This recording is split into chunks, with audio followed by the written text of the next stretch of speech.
حکومدان و سزادانی ئەو پێنج ڕۆژنامە نووس و چالاکوانانەی دەڤەری بادینان بڕیارێکی تەواو حیزبیە لەژێر هەژمونی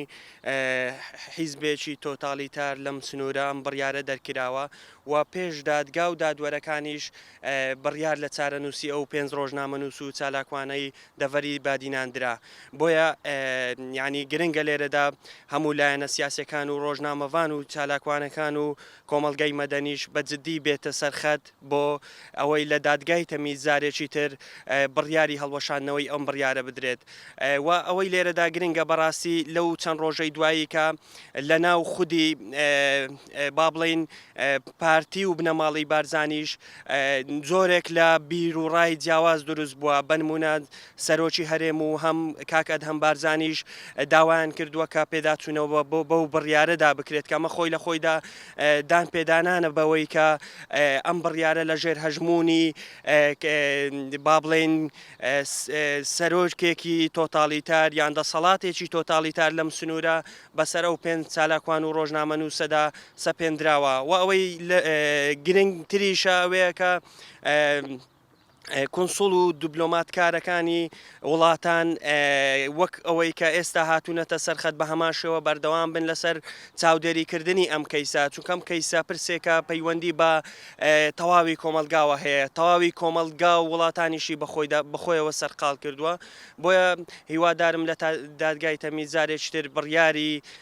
ئازادکردنی ئەم پێنج چالاکوان و ڕۆژنامە نووسە بدرێت. سەبارەت بەم بابەتە تەوان ئەم بابەتە چۆن بڵێ پێشینەیەکی هەیە زەمینی بۆ خۆشکراوە ئەوەی دەگوزارێ بابەتی ئێستا نییە کە تۆمەت بۆ ڕۆژنامە نووس دروست دەکرێت بۆ چالاکوان ڕێگام مێژوویەکی خۆشتان ئاگادان وەکو میدیاکار کەم تا زۆر متابعن بە وەزعە سیستەمێک هەیە لەم وڵاتە چۆن بڵێ سیستەمێکی حزبیە حزب قۆرغی هەموو کایەکانی ژیانی کردووە جا حزب هەر بۆ شێوە تەعاملەکە کە وەختی تۆ نەیاریبی ئەم تۆمەتت بۆ دروستەکە ئەمەش هەر لەزمی ئەو بابەتانە جا ئەگەر بین باسی ڕەوشی مافی مرۆڤ ڕۆژی ئازادیەکان لە هەرێمی کوردستان بکەین دەبێ بڵێن بین ئەوە ببینین ئەوەی کە ئێستا دەگوزارێت لە ڕۆژێکی خراپدا ینی ئێمە زۆر تەراجعمان کردێ لەو مەسەلەیە دەسەڵاتێکی پۆلیسی هەیە پێم وایە ئەوێ هەموو نەفەسێکی ئازادی لە وڵاتە کبکا بێدەنکە تەسەوەڕی شمان نیە تەجروبە زۆرە لە مێژوش ئەمە نەچۆتە سەر بۆ کەس و مێژووی هەموو ئەوانەش دیارە کە لە ڕابردوو دەنجی ئازادیان کەم کردووە بەنسبە سزادراوانی بادینانیش پێم وایە ئەوانیش هەر لە زمی ئەو سیناریۆیانەی لە ڕابردوو ئێمە لە میدیاکان بیستمان و خەڵک لەوە هۆشیارترا تۆ بێ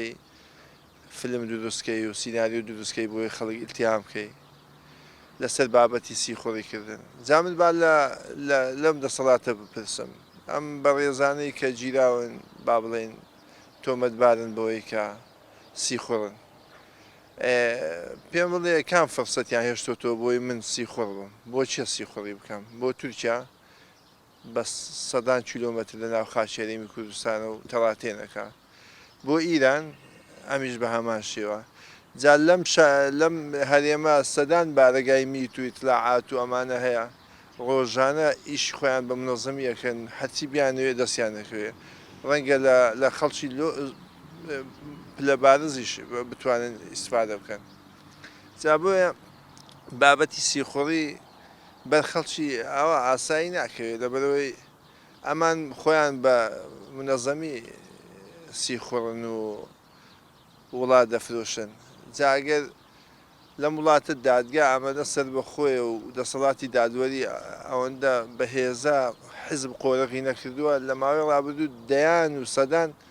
ئیشکالیاتی گەورە لەم وڵاتە دروست بووە بۆ ئەم دەسەڵاتی دادوەری و دادگاکان نەهاتوونە دەنگ لەسەر با بڵێن مافی گشتی خەڵک تۆ